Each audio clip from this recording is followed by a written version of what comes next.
5 মাসের একটা পরিকল্পনা ছিল ওনাদের।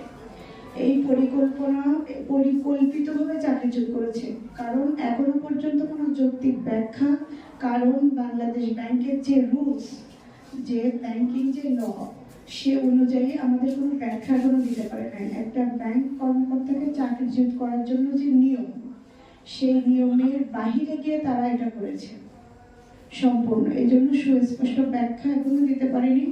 আমরা এই জন্য আমাদের ন্যায্য অধিকারটা আমরা সুস্পষ্ট ব্যাখ্যার জন্য আসছিলাম, এবং ওনারা যেহেতু এটা পরিকল্পিতভাবে করেছে অন্যায়ভাবে, এই জন্য সুস্পষ্ট ব্যাখ্যা আমাদেরকে দিতে পারে নাই। এখন দীর্ঘদিন ধরে যখন দেখছে যে আমরা খুব সুশৃঙ্খলভাবে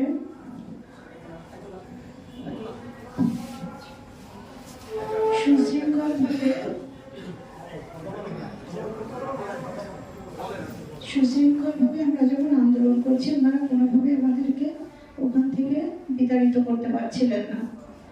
এখন আমরা যেহেতু সবাই শিক্ষিত, এখানে অফিসার ট্যাগ লাগানো আছে, 4-5 বছর ধরে একটা ব্যাংক প্রতিষ্ঠানে চাকরি করতেছি, আমরা তো জানি যে এটা আমাদের প্রতিষ্ঠান, আমরা একটা গাছের পাতাতেও হাত দেয় নাই। এখন ওনারা লাস্ট 3 থেকে 4 দিন আমরা লক্ষ্য করছিলাম সিকিউরিটি